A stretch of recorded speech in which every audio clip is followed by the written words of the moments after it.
अपने घर के शांत घेरे में मैं अपने कमरे में अकेली बैठी थी, अतीत की यादों से घिरी हुई, जिसे मैं भूलना चाहती थी। मेरा पति मुझे छोड़कर चला गया था, मुझे अकेलेपन और निराशा के सागर में छोड़ गया था। हर बीतते दिन के साथ उसके दिल का दर्द और भी गहरा होता गया, जो हर पल मुझे सताता रहा। एक रात जब मैं अपने बिस्तर पर लेटी थी, तो मेरे दिमाग में अपने पति के ख्यालों ने घर कर लिया। मैं करवटें बदलती रही, मुझे नींद में सुकून नहीं मिल रहा था। कमरे में भरा खालीपन मेरी आत्मा के खालीपन की प्रतिध्वनि कर रहा था। अचानक दरवाजे पर एक हल्की दस्तक ने मुझको चौंका दिया। मैं एक पल के लिए हिचकिचाई और फिर उठकर जवाब दिया। मुझे आश्चर्य हुआ कि मेरे सामने मेरा 19 वर्षीय भांजा आदित्य खड़ा था। उसने हिचकिचाते हुए कहा, मामी, मैं आपकी घोड़ी की सवारी करना चाहता हूँ। मेरा दिल धड़क उठा और यादें ताजा हो गईं जब आदित्य मुझे घोड़ी पर सवारी करने के बारे में मजाक में चिढ़ाता था। मैं तब हंसती थी, लेकिन अब मैं खुद को उसके मासूम अनुरोध के प्रति आकर्षित पाती थी। और मेरा भांजा कहने लगा, मामी, आज तो मैं आपकी घोड़ी की सवारी करके ही रहूंगा। इतना कहते ही वह घोड़ी पर चढ़ने के लिए तैयार होने लगा। मैं भी उसे इस तरह से देखकर पूरी तरह बहक गई थी। फिर मैं भी जल्दी से भांजा का हाथ पकड़कर अपनी घोड़ी की सवारी करवाने लगी।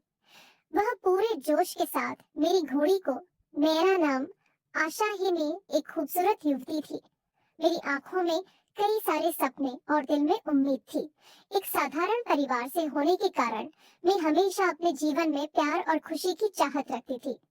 मुझे नहीं पता था कि किस्मत ने मेरे लिए कुछ और ही सोच रखा था। ये बात उन दिनों की है जब मेरी शादी का दिन था, जब मैं अपने नए घर में कदम रखते हुए उत्साह और उम्मीद से भरी हुई थी। मेरी शादी कम उम्र में ही उसके माता पिता द्वारा चुने गए व्यक्ति से कर दी गई थी, ताकि उसे भविष्य में एक उज्जवल भविष्य की उम्मीद हो। हालांकि उसके बाद जो हुआ, उसने मेरे सारे सपने चकनाचूर कर दिए। अपनी शादी की रात मेरा पति मुझे अकेला छोड़कर सऊदी अरब चला गया और बिना कुछ कहे चला गया। सदमे और विश्वासघात ने मेरे दिल में खंजर की तरह छेद कर दिया, जिससे मैं टूट गई और एक अपरिचित दुनिया में खो गई। जैसे जैसे दिन महीनों में बदलते गए, मुझको अपनी स्थिति की कठोर वास्तविकता को स्वीकार करने में संघर्ष करना पड़ा। मुझे लगा कि जिस व्यक्ति को उसके साथ हर अच्छे बुरे समय में रहना चाहिए था, उसने उसे छोड़ दिया है। अस्वीकृति का दर्द मेरी आत्मा को कुतर रहा था और ऐसे घाव छोड़ गया था जिन्हें भरना असंभव लग रहा था। मेरे माँ बाप को भी यह रिश्ता अच्छा लगा था, क्योंकि लड़का अच्छा खासा कमाई कर रहा था। लड़के वालों ने मेरे माँ बाप से कोई भी मांग नहीं की थी। इसी वजह से मेरे माता पिता ने खुशी खुशी मेरी शादी विजय से कर दिया। मेरे पति मुझे विदा कराकर अपने घर ले आए। जब मैं अपने ससुराल आई तो मेरे पति के अलावा और कोई नहीं था। जब मैं अपने पति के कमरे में गई तो मेरे पति ने अपने कमरे को फूलों से सजाया हुआ था। आज की रात मेरे लिए बहुत ही खास थी, क्योंकि आज हमारी सुहाग रात थी, जिसके लिए हर लड़की अपने पति का बेसब्र से इंतजार करती है। मैं भी एक लंबा सा घूंघट काटकर बैठी हुई थी और फिर आने वाली घड़ी के बारे में सोच रही थी। फिर थोड़ी ही देर के बाद मेरा पति कमरे में दाखिल हुआ। मेरे पति ने आते ही कमरे को अंदर से बंद कर दिया और फिर मेरे बहुत करीब आकर बैठ गए और वह बड़े ही प्यार से बातें करने लगा। शुरू शुरू में तो मुझे बहुत ही ज्यादा घबराहट हो रही थी, लेकिन धीरे धीरे मैं भी उनके साथ बात करते हुए फ्रेंडली हो चुकी थी। अब मुझे भी कोई शर्म नहीं आ रही थी। मेरे पति मेरा हाथ पकड़कर मुझसे अपने प्यार का इजहार करने लगा था। उनके छूते ही मेरे दिलों की धड़कनें बढ़ने लगी थी। फिर वह लाइट बंद करते ही मुझ पर प्यार लुटाना शुरू कर दिया था। बहुत देर तक हम दोनों ऐसे ही प्यार करते रहे। फिर काफी देरी के बाद हम दोनों थक कर चूर हो गए, तो फिर दोनों एक दूसरे से अलग हो गए। कुछ देर के बाद मेरे पति मुझे बताने लगे कि वह कल सुबह ही काम के सिलसिले से सऊदी अरब चले जाएंगे, जिसे सुनकर मैं हक्का बक्का रह गई थी। मेरे पति कहने लगे कि उन्हें ऑफिस के काम से छुट्टी नहीं मिल पा रही है, इसीलिए उनके लिए यह नौकरी बहुत ही जरूरी है। वह कहने लगे कि मैं जल्दी ही वापस आ जाऊंगा, तुम निराश मत होना। लेकिन पति की बात को सुनते ही मैं पूरा उदास हो चुकी थी। भला कोई भी लड़की अपनी शादी के दूसरे दिन ही अपने पति को सऊदी अरब जाने की इजाजत कैसे दे सकती थी? उस वक्त मुझ में तो बिल्कुल भी हिम्मत नहीं थी। मैं पूरी तरह से उदास होकर बैठी हुई थी। मेरे पति मुझे मनाने की पूरी कोशिश कर रहे थे, लेकिन दिन भर की थकावट की वजह से मैं जल्द ही नींद की वादियों में गुम हो चुकी थी। सुबह जब मैं उठी तो मैंने देखा कि मेरे पति सऊदी जाने के लिए तैयार हो रहे थे। मैंने उन्हें रोकने की भी कोशिश की थी। मैंने कहा कि कुछ दिन बाद चले जाना, लेकिन उन्होंने कहा कि उन्हें बहुत जरूरी काम है और वह काम से छुट्टी नहीं ले सकता। वह कहने लगे कि तुम चिंता मत करो, मैं जल्द ही वापस आ जाऊंगा। मैं अभी नई नई दुल्हन बनकर इस घर में आई थी, इसी वजह से मैं ज्यादा इस बात पर बहस नहीं करना चाहती थी। फिर मैं भी मन उदास करके उन्हें खुशी खुशी जाने की अनुमति दे दी। कुछ देर के बाद मेरे पति मुझे छोड़कर सऊदी अरब के लिए निकल चुके थे। मैं यूं ही दरवाजे पर खड़ी होकर उन्हें देखती रह गई। पति की जुदाई ने मुझे अंदर तक तोड़कर रख दिया था। अब मैं अकेली इस घर में रह गई थी। मैं यूं ही रोने लगी और फिर अपने कमरे में आकर लेट गई। पति के जाने के बाद मैं बहुत ज्यादा परेशान हो चुकी थी। मुझे अकेले इस घर में दम घुटने लगा था। ऐसा लगता था जैसे घर मुझे काट खाने को दौड़ रहा था। उस वक्त मेरे पास कोई चारा भी नहीं था। इसी वजह से मैं घर का कामकाज करना शुरू कर दिया था। मेरे पति का घर बहुत ही बड़ा था और साथ ही साथ घर के पीछे घोड़ा का एक अस्तबल बनाया हुआ था, जहाँ पर उन्होंने 5 घोड़े को पाल रखे थे। मुझे बचपन से ही जानवर से बहुत ही ज्यादा लगाव था। इसी वजह से मैं उस दिन घर का कामकाज खत्म करने के बाद घोड़े को खाना देने के लिए चली गई थी। उनमें से एक घोड़ा सफेद रंग का था, जो दिखने में बहुत ही ज्यादा सुंदर था। उसे देखकर मुझे उसके साथ बहुत ही ज्यादा लगाव हो चुका था। वह घोड़ी भी मेरी तरह इस घर में अकेली थी। घोड़े को खाना देने के बाद मैं वापस अपने कमरे में आ गई और अपने पति को फोन लगाने लगी। मेरे पति ने मुझसे बात की, लेकिन मैं तब भी बार बार उन्हें अपने पास आने की जिद करने लगी थी। फिर वह बार बार मुझे यही कह रहे थे कि तुम थोड़े दिन और इंतजार कर लो। कुछ दिन के बाद मेरा भांजा हमारे घर में आकर रहेगा, क्योंकि यहाँ से आगे की पढ़ाई वह यहीं रहकर पूरी करेगा। हमारे घर से कुछ ही दूरी पर बहुत सारे अच्छे कॉलेज हैं। इसी वजह से वह यहाँ पर रहकर आगे की पढ़ाई को पूरी करेगा। फिर उसके वहाँ रहने से तुम्हारा भी मन लगा रहेगा। अपने पति के कहने के बाद मैं थोड़ा शांत हो गई थी। मुझे भी ऐसा ही लगा था कि कोई शायद इस घर में आकर रहेगा तो मेरा भी मन लग जाएगा। मैंने अपने पति के साथ कुछ देर प्यार भरी बातें की और उसके बाद हम दोनों ने फोन रख दिया। उसके बाद जैसे ही शाम का सूरज क्षितिज के नीचे डूबा, मैंने खुद को एक बार फिर अपने घर के कामों में डूबा हुआ पाया। रात का खाना पकाना और अपने घर के आसपास के विभिन्न कामों को निपटाना मेरे लिए दूसरी आदत बन गई थी। अपना खाना खत्म करने के बाद मैंने अस्तबल में टहलने का फैसला किया, जहाँ मेरा घोड़ा रहता था। अस्तबल में प्रवेश करते ही मुझे एक ऐसा नजारा देखने को मिला जिसने मुझे हमेशा मोहित किया। गहरी नीली आंखों वाला एक राजसी सफेद घोड़ी। उसके बारे में कुछ ऐसा था जो मुझे अपनी ओर खींचता था, कुछ ऐसा जो शब्दों या तर्क से परे था। उसकी निगाहों में एक ऐसी बुद्धि और समझ थी और जो मेरी आत्मा को भेदती हुई लगती थी। हर बार जब मैं उसके पास जाती तो वह अपना सिर नीचे कर लेती, जैसे कि मेरी जैसे वो मेरे जज्बातों को समझ रही हो। कुछ ही देर के बाद वह सारे घोड़े सो चुके थे। फिर मैं दोबारा अपने कमरे में आ गई। मैं बहुत ज्यादा थक चुकी थी, जिसकी वजह से मैं गहरी नींद में चली गई। अगले सुबह जब मैं फ्रेश होकर कमरे से बाहर निकली, तभी घर के दरवाजे की घंटी बजने लगी। मैं तुरंत भागती हुई दरवाजे पर गई। फिर मैंने दरवाजा खोला तो सामने खड़े एक लड़के को देखकर मैं हैरान रह गई, क्योंकि सामने जो लड़का था वह मेरा भांजा था। उसे शादी में मैंने देखा था। इसी वजह से पहली ही नजर में उसे पहचान चुकी थी। वह मुझे देखकर कहने लगा, मामी आप तो आज बहुत ही ज्यादा खूबसूरत लग रही है। उसके मुंह से ऐसी बातें सुनकर मुझे बहुत शर्म आ रही थी। मैंने उससे कहा कि तुम अंदर तो आओ, मेरी तारीफ बाद में कर लेना, चलो जल्दी से अंदर आ जाओ। फिर उसने अपना एक बैग हॉल में रखा और कहने लगा कि आपको तो पता ही होगा कि मैं यहाँ पढ़ने के लिए आया हूँ। मेरे आगे की पढ़ाई अब यहीं से होगी। मेरे भांजा का नाम आदित्य था। उसकी उम्र अभी 20 साल थी। वह दिखने में बहुत ही सुंदर था, लेकिन उसे देखकर उसकी उम्र का अंदाजा बिल्कुल भी नहीं लगाया जा सकता था। उसकी बातों को सुनकर मैं उसे कहा कि हाँ, तुम्हारे मामा जी ने मुझे बताया था कि तुम आने वाले हो, लेकिन तुम इतना जल्दी आ जाओगे ये मुझे नहीं पता था। चलो मैं तुम्हें तुम्हारा कमरा दिखा देती हूँ, तुम थोड़ा फ्रेश हो जाओ। उसके बाद मैं तुम्हारे लिए नाश्ता लेकर आती हूँ। मेरे कमरे के सामने एक कमरा था। वह कमरा मैंने अपने भांजे को दे दिया।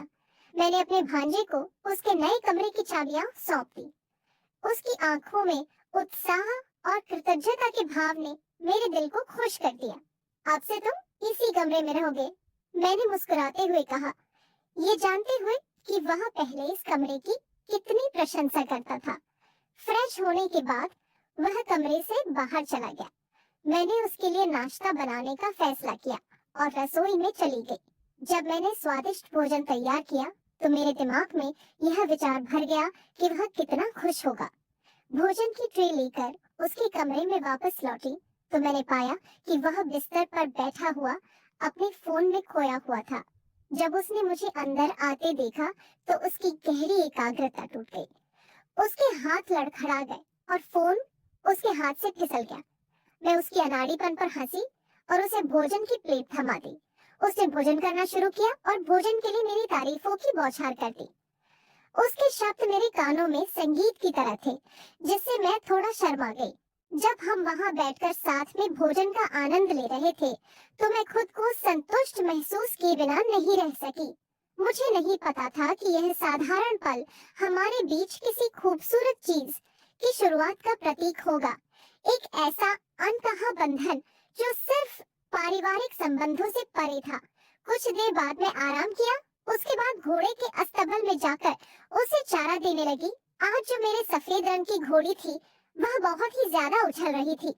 शायद वह भी थोड़ा आजाद होना चाहती थी, क्योंकि उसे भी बहुत दिनों से रस्सियों से बांधा गया था। जब मैं उस घोड़ी को चारा दे रही थी तभी पीछे से आदित्य भी मेरे बगल में आकर खड़ा हो गया। फिर वह मुझसे कहने लगा, मामी, मुझे यह सफेद रंग की घोड़ी बहुत ही ज्यादा पसंद है। वह कहने लगा, ये हूबहू आपकी ही तरह सुंदर है। आप जितनी खूबसूरत है कि कोई भी आपको देखकर मनमोहित हो जाएगा। वह बातों को काटते हुए कहने लगा कि इस घोड़ी की जो नीली आंखें हैं उसे देखकर कोई भी उस पर फिदा हो जाएगा। फिर बातों ही बातों में आदित्य ने मुझे एक ऐसी बात कही जिसे सुनकर मेरे होश उड़ चुके थे। वह मुझसे कहने लगा कि मामी, मुझे भी अपनी सफेद घोड़ी की सवारी करवाओ। कुछ देर तक तो मैं उसके इस सवाल को सुनकर बिल्कुल खामोश हो चुकी थी। फिर उसके बाद मैं हंसकर उसकी बातों को टाल दिया। फिर वह अपने दोस्त से मिलने के लिए चला गया। वह रात को ही वापस आया था। रात को मैं खाने पर उसका इंतजार कर रही थी। जब वह आया तो हम दोनों ने बैठकर रात का खाना खाया। खाना खाते हुए ही आदित्य फिर से कहने लगा, मामी, मुझे अपनी सफेद घोड़ी की सवारी कब करवाओगी? उसकी इस बात को सुनकर मैं फिर से हंसकर टाल दिया। मैंने सोचा कि यह तो अभी छोटा है, इसे क्या समझ होगी ये जो बोल रहा है, लेकिन वह मेरी गलतफहमी थी। खाना खाने के बाद आदित्य अपने कमरे में सोने के लिए चला गया। तभी किचन का काम खत्म करके मैं भी अपने कमरे में सोने के लिए चली गई। मैं घर का काम करने की वजह से बहुत ज्यादा थक चुकी थी। इसी वजह से मैं भी अपने कमरे में जाकर जल्दी ही सो गई थी। जब मैं सुबह उठी तो मेरे दिमाग में रात वाली बात ही घूमने लगी थी। किचन में जब काम कर रही थी तो मैं उन आवाजों को गहरी तरीके से सोच रही थी, लेकिन तभी पीछे से आदित्य कब आकर खड़ा हो गया। मुझे मालूम नहीं हुआ कि उसने मुझे एक बार आवाज भी लगाया था, लेकिन मैंने उसकी आवाज को नहीं सुना। तभी उसने आकर मुझे पीछे से पकड़ लिया। उसके इस तरह से पकड़ने से मेरे वजूद में एक अजीब सी हलचल होने लगी थी। फिर वह कहने लगा, मामी, मैं कब से आपको आवाज लगा रहा हूँ, लेकिन आप मेरी बात को सुन ही नहीं रही हैं। वह बोलने लगा कि मैं आज दोपहर को नहीं आऊंगा, क्योंकि आज मैं अपना कॉलेज में एडमिशन करवाने जा रहा हूँ। जैसे सुनकर मैंने कहा कि ठीक है, लेकिन तुम रात को तो आओगे ना? तो वह कहने लगा, हाँ रात को तो मैं आ ही जाऊंगा। फिर मैं और आदित्य दोनों ने एक साथ में बैठकर नाश्ता किया। नाश्ता करते वक्त आदित्य मुझसे कहने लगा, मामी अपनी सफेद घोड़ी की सवारी कब करवाओगी? मैं उस वक्त भी उसकी बातों को सुनकर चुप रह गई थी। फिर मैंने कहा कि तुम्हें घोड़ी कब से पसंद आने लगी? वह कहने लगा कि मुझे घोड़ियों का शौक बचपन से ही है। मुझे अक्सर सफेद रंग की घोड़ी पर सवारी करना बहुत पसंद है। वह अब बार बार मुझसे जिद करने लगा था, लेकिन मैं अब उसकी बातों को हंसकर टाल दिया करती थी। उस रात को आदित्य दिन भर काम करने के बाद घर लौटा। उसने खाना खाया और अपने कमरे में चला गया। जैसे ही वह कमरे में चला गया तो उसके कमरे से अजीबोगरीब और डरावनी आवाजें गूंजने लगी। उत्सुकतावश मैं जांच करने के लिए अपने कमरे से बाहर निकली। धीरे धीरे आदित्य के दरवाजे के पास पहुंचा। असामान्य आवाजें तेज होती गई। जब मैंने अंदर झांका तो मैंने पाया कि आवाजें आदित्य के कमरे से ही आ रही थीं। आवाज ऐसी थी जैसी मैंने पहले कभी नहीं सुनी थी, जैसे मेरी रीढ़ की हड्डी में सिहरन पैदा हो गई और मेरे भीतर एक अजीब सी सनसनी पैदा हो गई। मेरे दिल में डर समा गया, क्योंकि मुझे चिंता थी कि यह रहस्यमयी आवाज मुझे मेरी इच्छा के विरुद्ध कुछ करने के लिए मजबूर कर सकती है। घबराहट के साथ मैं जल्दी से अपने कमरे की सुरक्षा में वापस भाग गई। हालांकि मेरे शुरुआती डर के बावजूद मेरे भीतर जिज्ञासा की भावना बनी रही। डर की वजह से मैं चादर ओढ़कर सो गई। सुबह जब उठी तो मैं फिर से घर के कामों में व्यस्त हो चुकी थी। काम करते हुए फिर से वह रात वाली आवाज के बारे में मैं सोचने लगी। आदित्य आज फिर से मेरे करीब आकर खड़ा हो गया था। उसने फिर से मुझसे ऐसी बहकी बहकी बातें किया जिसे सुनकर मेरे होश उड़ चुके थे। वह कहने लगा कि मुझे जल्द ही आपकी घोड़ी की सवारी करना है। मैं सोचती थी कि ये तो बच्चा है, इसलिए बातों को घुमा दिया करती थी, मगर अब धीरे धीरे आदित्य में बहुत बदलाव आने लगा था। वह अक्सर बैठकर अपने फोन में पता नहीं कौन सा वीडियो देखा करता था। जब मैं उसके बगल में आकर खड़ी होती तो वह हड़बड़ा जाता था और अपना फोन छुपा लेता था। रोज रात को भी वह अजीब सी आवाज ने मुझे तंग करके रख दिया था। आदित्य को मैं बच्चा समझती थी, इसी वजह से उनकी हरकत को हंसकर टाल दिया करती थी। आदित्य अब मेरे साथ बहुत ज्यादा फ्रेंडली हो चुका था। वह मेरे बहुत करीब आकर बैठ जाता था, जिससे मुझे एक अगल सी भावनाओं का एहसास होने लगता था। वह मेरे साथ नाश्ता करता और मेरे कमरे में भी आकर काफी देर तक मुझसे बातें किया करता था। फिर उन बातों के दौरान मेरे साथ फिर से वही जिद किया करता। वह कहता कि मामी मुझे तो आपकी घोड़ी की सवारी करनी है, मुझे आप बहुत ही ज्यादा पसंद हो, क्या आप मुझे अपनी घोड़ी की सवारी नहीं करवाओगी? मैं बार बार उसे बच्चा समझकर नजरअंदाज करती जा रही थी, लेकिन यह मेरे आने वाले जिंदगी के लिए बहुत ही ज्यादा खतरनाक होने वाला था। एक रात मैं सो रही थी कि एक अजीब और भयानक आवाज सन्नाटे में गूंज उठी। यह एक जानी पहचानी लेकिन बेचैन करने वाली आवाज थी जो बगल के आदित्य के कमरे से आ रही थी। उत्सुकता से मैं और ध्यान से सुनने की इच्छा को रोक नहीं सकी। आवाज तेज और ज्यादा तेज होती गई, जिसने मुझे बिस्तर से बाहर खींच लिया और आदित्य के कमरे की ओर ले गई। उसके दरवाजे के बाहर खड़ी होकर मैं हर गुजरते पल के साथ शोर को तेज होते हुए सुन सकती थी। मैंने खिड़की की दरार से झांका कि अंदर क्या हो रहा था। मुझे आश्चर्य हुआ। आदित्य अपने फोन में खोया हुआ था, एक वीडियो देख रहा था जो उससे किसी तरह की तीव्र प्रतिक्रिया पैदा कर रहा था। मैं तुरंत भागते हुए वापस आई और अपने पति को फोन लगाने लगी। मैं अपने पति को फोन लगाकर खूब रोने लगी थी। मैं उनसे बार बार यहाँ आने की जिद कर रही थी, लेकिन वह बार बार एक ही बात कह रहे थे कि अभी उन्हें आने में कुछ वक्त और लगेगा। इसी वजह से मैंने गुस्से से फोन रख दिया। अगले ही दिन बहुत तेज बारिश हो रही थी। मैं आज सुबह जल्दी उठ गई थी। आज मुझे अपने पति की बहुत ही ज्यादा याद सता रही थी। पूरी रात भर मैं बहुत ही ज्यादा परेशान थी। मैंने सोचा था कि मैं आदित्य के बारे में अभी किसी को कुछ नहीं बताऊंगी। जब मेरे पति यहाँ आ जाएंगे तब उन्हें अपनी आंखों से ये सारी हकीकत दिखाऊंगी, क्योंकि अगर मेरी बात पर विश्वास न किया तो शायद वह मुझे ही इस घर से बेघर न कर दे। आदित्य को भी यहाँ अच्छे से मन लग गया था। घोड़ी को भी अब आदित्य के साथ ज्यादा ही लगाव हो चुका था।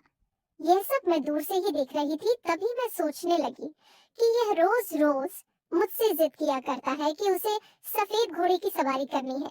कहीं वह इसी की बात तो नहीं कर रहा था। मैं कहीं मन ही मन में उसे गलत तो नहीं समझ बैठी थी। लेकिन अगर यह बात थी, तो रात को वह फोन में वीडियो देखकर अजीब अजीब हरकतें क्यों कर रहा था? अभी भी मेरे मन में बहुत सारे सवाल चल रहे थे, जिसका जवाब सिर्फ और सिर्फ आदित्य ही दे सकता था। इसी वजह से अब मैं आदित्य का इंतजार करने लगी। आदित्य उस घोड़ी के साथ कुछ देर वक्त बिताकर जब वापस घर आया, तब वह आते ही अपने कमरे में चला गया। उसी वक्त में भी उसके पीछे पीछे उसके कमरे में चली गई।